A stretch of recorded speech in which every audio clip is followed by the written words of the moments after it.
भारत की agriculture policy और भारत का एग्रीकल्चर इकोसिस्टम दुनिया के सबसे बड़े एग्रीकल्चर इकोसिस्टम्स में है, लेकिन फिर भी ऐसी क्या वजह है कि इस देश की सबसे बड़ी डेमोक्रेसी के मौजूद होते हुए भी दुनिया में अगर सबसे ज्यादा आत्महत्याएं किसी देश के किसान करते हैं तो वो भारत के ही किसान होते हैं। ऐसी क्या समस्याएं हैं इन किसानों के सामने? मुख्य समस्या यह है कि हर किसान जितनी लागत या कैपिटल लगाता है अपनी एग्रीकल्चर में, कटाई के वक्त, हार्वेस्टिंग के वक्त, वो रबी या खरीफ के सीजन खत्म होने के बाद उसे उतना पैसा वापस नहीं मिलता है और उसे लाला, जमींदार, पटेल, साहू, ठेकेदार से पैसे लेने पड़ते हैं जो वो कर्ज कभी चुका नहीं पाता और फाइनली फांसी के फंदे पर लटक जाता है। तो इसमें इतनी सारी प्रॉब्लम्स आ कैसे रही हैं? इनकी लेयर्स क्या है? क्या प्रॉब्लम यह है कि किसानों को बीज बोने नहीं आते? क्या प्रॉब्लम यह है कि किसान खेती करते वक्त बेसिक मिस्टेक्स करते हैं, या पेस्टिसाइड्स या फिर दूसरी अलग तरीके की कीटनाशक दवाइयां या फर्टिलाइजर का जरूरत से ज्यादा इस्तेमाल करते हैं, या फिर दूसरी और गलतियां करते हैं, या हार्वेस्टिंग करनी उन्हें नहीं आती, कटाई के वक्त बहुत सारा धान उनका वेस्ट हो जाता है, या फिर सब कुछ सही हो जाता है, इसके बावजूद हमारे पास, हमारी देश की सरकार के पास कोल्ड स्टोरेज नहीं है, गोडाउन नहीं है, जिससे कि उस गेहूं का सही तरीके से बचाव नहीं किया जाता और बारिश में पड़े पड़े वो गेहूं पूरी तरीके से सड़ जाता है। 1951 में जब देश आजाद हुआ था तो फर्स्ट 5 ईयर प्लान भी एग्रीकल्चर के डेवलपमेंट के लिए बनाया गया था, लेकिन आज 7 से 8 दशक हो चुके हैं, लेकिन यह समस्या का समाधान नहीं हो पाया है। एग्रीकल्चर पर ही डायरेक्टली इनडायरेक्टली हमारे देश की 60% से ज्यादा पॉपुलेशन डिपेंड करती है, लेकिन फिर भी जीडीपी में सबसे कम रेशो जो है वो एग्रीकल्चर से ही आता है। तो फाइनली इस प्रॉब्लम का सॉल्यूशन होगा क्या? शायद अब ऐसा देखकर लग रहा है कि इस प्रॉब्लम का सॉल्यूशन भारत सरकार ने और बीआईएस ने फाइनली निकाल लिया है, और वो है NCA, national code for agriculture. Detail में समझने की कोशिश करेंगे कि एनसीए क्या है, ये किस तरीके से हमारी एग्रीकल्चर की समस्याओं को सॉल्व करेगा, किस तरीके से जीडीपी में एग्रीकल्चर का पार्टिसिपेशन बढ़ाएगा। इन सारी कॉम्प्लिकेटेड चीजों को आज के इस वीडियो में हम डिटेल में और आसान भाषा में समझने की कोशिश करेंगे। Welcome to Chahal academy, this is Anubhav Depani.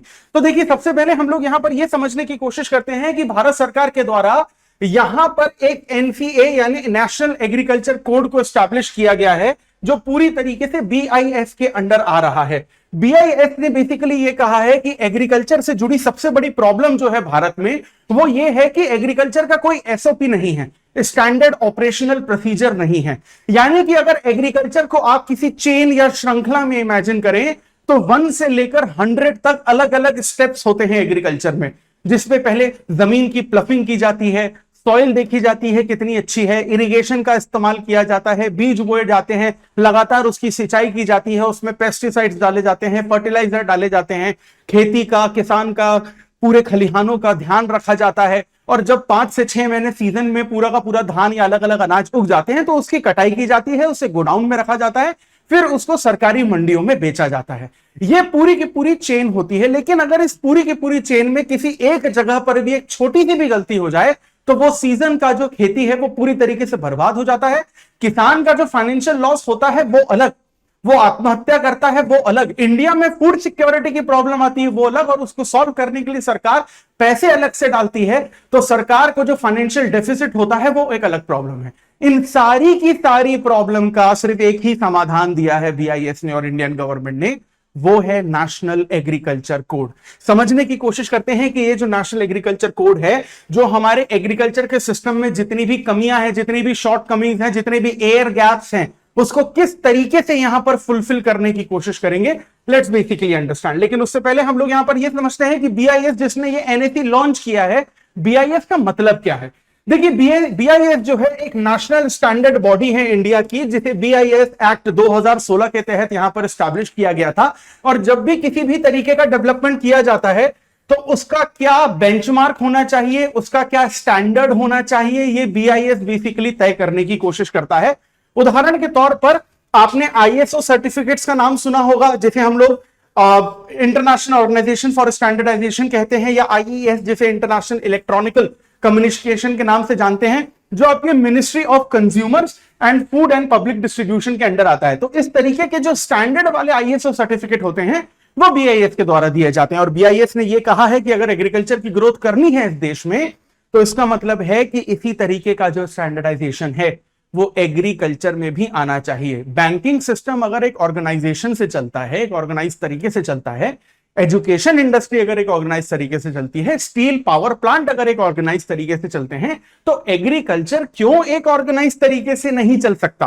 तो यहां पर बेसिकली नेशनल एग्रीकल्चर कोड में पॉलिसी के नाम पर कहा यह जा रहा है कि देश में एग्रीकल्चर स्टैंडर्ड सेट करने की जरूरत है, जिसके तहत एक पूरा का पूरा फ्रेमवर्क बनाया जाएगा और एग्रीकल्चर की जो साइकिल है उसको बिना किसी गलती के कंप्लीट किया जाएगा। एग्रीकल्चर साइकिल का मतलब यह है कि अगर आप यहां पर खरीफ की फसल उगा रहे हैं तो जून जुलाई से जो वक्त शुरू होता है अक्टूबर नवंबर की हार्वेस्टिंग तक, इस पूरे साइकिल में किसी भी तरीके की गलती किसी भी तरफ से नहीं होनी चाहिए।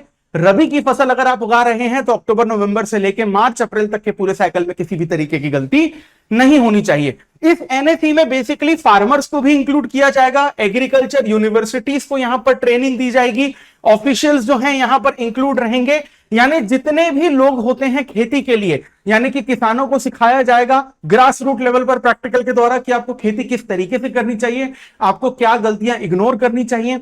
एग्रीकल्चर यूनिवर्सिटीज में सिलेबस में जो अप्लाइड एग्रीकल्चर होता है, अप्लाइड एग्रीकल्चर यानी प्रैक्टिकल लेवल पे जब आप एग्रीकल्चर सिखाते हो, उसको यहां पर इंक्लूड किया जाएगा ताकि एग्रीकल्चर की पढ़ाई करने वाला 18 साल का एक बच्चा भी यह समझ सके कि एग्रीकल्चर में क्या ऐसी गलतियां नहीं करनी है कि देश का एग्रीकल्चर किसी भी तरीके से फेल ना हो। इसी के आगे इसको और आगे लेकर समझते हैं कि ये जो एनएसी है इसकी जरूरत हमें क्यों है।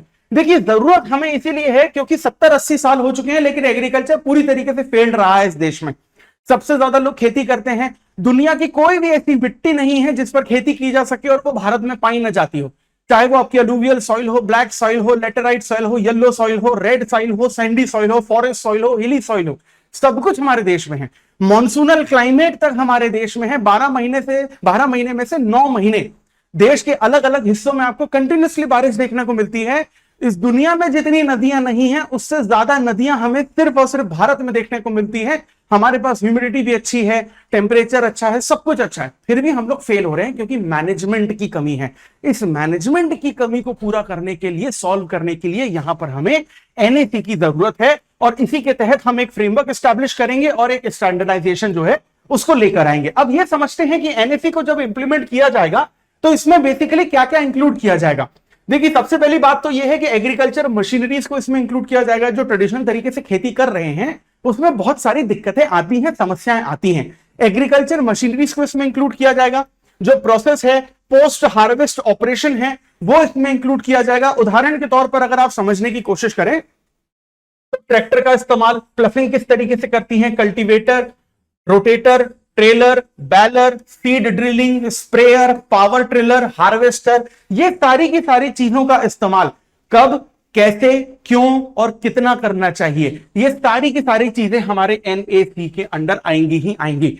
अब यहां पर अगर हम लोग एनएसी की इमर्जिंग प्रैक्टिसेस के बारे में बात करते हैं तो सबसे पहले हमें यहां पर यह समझना पड़ेगा कि जो इमर्जिंग एरियाज हैं एग्रीकल्चर के, वो सारे के सारे इसमें कवर होंगे। किस किस तरीके की नई नई खेती की जा सकती है, नई फसलें उगाई जा सकती हैं, एक्सोटिक फ्रूट्स जो होते हैं उनको बेसिकली हम लोग इसके अंडर लेंगे। ऑर्गेनिक फार्मिंग को बिल्कुल भी इग्नोर नहीं किया जाएगा।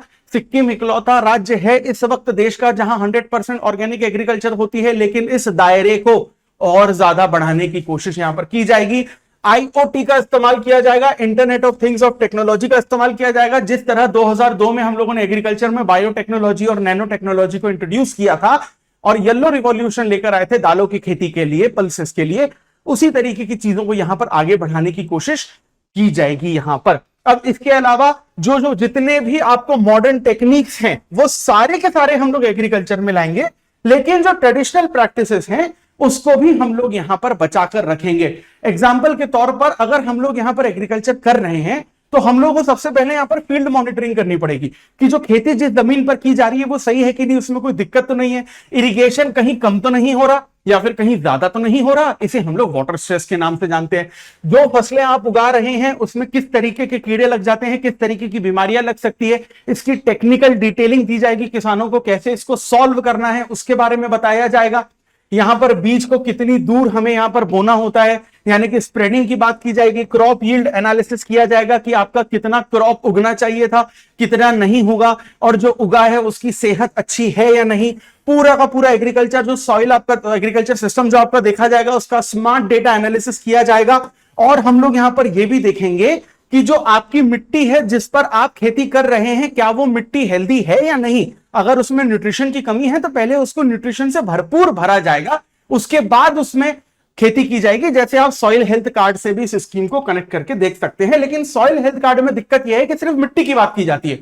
एनएसी में, नेशनल एग्रीकल्चर कोड में, हम सारी की सारी चीजों को यहां पर कवर अप करने की कोशिश कर रहे हैं। मेजर जो ऑब्जेक्टिव हैं वो बड़े सिंपल हैं यहां पर, कि जो एग्रीकल्चर प्रैक्टिसेस हैं उसमें बेसिकली क्वालिटी को हम लोग ज्यादा से ज्यादा यहां पर बेसिकली बढ़ा सकें, और देश में जहां पर भी एग्रीकल्चर होती है, चाहे जिस भी फसल की हो, कश्मीर से लेकर कन्याकुमारी तक और गुजरात से लेकर अरुणाचल प्रदेश तक, किसी भी मिट्टी में, किसी भी बारिश में, किसी भी मौसम में, किसी भी बीज बोने में, कैसी भी एग्रीकल्चर क्यों ना हो, एक एसओपी होना इसका यहां पर बहुत ज्यादा जरूरी है।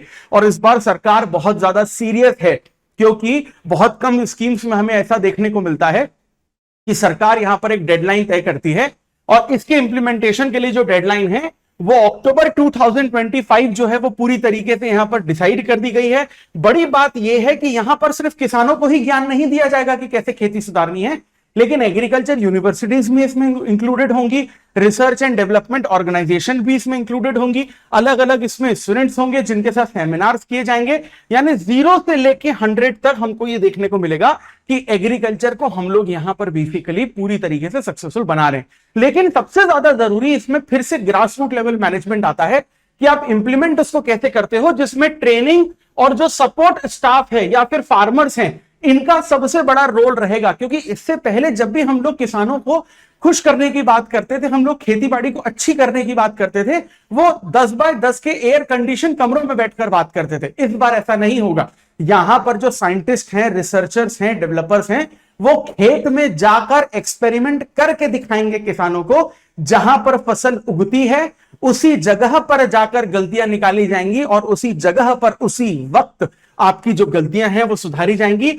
यानी फार्मर्स को यहां पर ट्रेन किया जाएगा, ये यहां पर सबसे ज्यादा जरूरी चीज है। और यूनिवर्सिटीज तो इन्वॉल्व होंगी ही, इसके बारे में हम लोग यहां पर पहले ही बात कर चुके हैं। अब ये जो बेसिकली बीआईएस है उसके बारे में भी हमको थोड़ा सा यहां पर समझना और ज्यादा जरूरी है। 2016 के बीआईएस एक्ट से इंप्लीमेंट हुआ, that's a very different thing. लेकिन एसएडीएफ एक और चीज है जिसे हमें यहां पर समझना पड़ेगा, कि बीआईएस जो है वो स्टैंडर्डाइज्ड एग्रीकल्चर डिमॉन्स्ट्रेशन फार्म्स, यानी एसएडीएफ यहां पर बेसिकली एस्टैब्लिश कर रही है। ये एसएडीएफ ऐसे फार्म्स होंगे जहां पर एग्रीकल्चर यूनिवर्सिटीज या साइंटिस्ट जो हैं अपने हिसाब से खेती करेंगे, और जब वो खेती सक्सेसफुल होती दिखेगी तो वहां पर उन फार्म्स पर किसानों को बुलाया जाएगा, और वो साइंटिस्ट खुद के छोटे छोटे फार्म्स में ये बताएंगे किसानों को कि खेती किस तरीके से करनी चाहिए। और अगर आप हमारी गाइडलाइंस को इंप्लीमेंट करते हैं तो जैसा अच्छा रिजल्ट आपको इस एसएडीएफ के फार्म्स में देखने को मिल रहा है, वैसा अच्छा रिजल्ट आपको अपने खेतों में भी देखने को मिलेगा। कंक्लूजन में at the end of the day हम लोग सिर्फ यही कह सकते हैं कि जो एग्रीकल्चर है उसे हम खत्म नहीं कर सकते, क्योंकि भारत एक कृषि प्रधान देश है। जरूरत है ट्रेडिशनल एग्रीकल्चर जो प्रैक्टिसेस हैं उनको बचाने की, लेकिन वक्त के साथ जब हर चीज बदलती है तो एग्रीकल्चर को भी बदलना पड़ेगा, यानी कि मॉडर्न होना पड़ेगा। जिस तरीके से समय के साथ हमने अपनी सोसाइटी को बदला है, लेकिन हम अपने रूट्स कभी नहीं भूले, उस तरीके से एग्रीकल्चर में भी समय के साथ मॉडर्नाइजेशन जरूरी है। लेकिन जो ट्रेडिशनल प्रैक्टिसेस हैं उसे हम यहां पर खत्म नहीं करेंगे। अगर इस तरीके की इनिशिएटिव सरकार नहीं लेकर आती है एनएएस जैसे, और तो जो हमने सपना देखा है कि किसानों की जो आय है वो दुगनी हो जाएगी, एक दिन ऐसा आएगा जो प्राइमरी सेक्टर सेकेंडरी सेक्टर के लेवल का हो जाएगा। एक दिन ऐसा आएगा जब सर्विस सेक्टर में जितना रोजगार मिलता है उतना ही रोजगार प्राइमरी सेक्टर में भी मिलेगा। एक दिन ऐसा आएगा जब किसानों को अपनी सड़ती हुई फसलों को देखकर शहरों की तरफ माइग्रेट नहीं करना पड़ेगा, हर युवा को गांव में ही किसानी के थ्रू यहां पर रोजगार मिलेगा।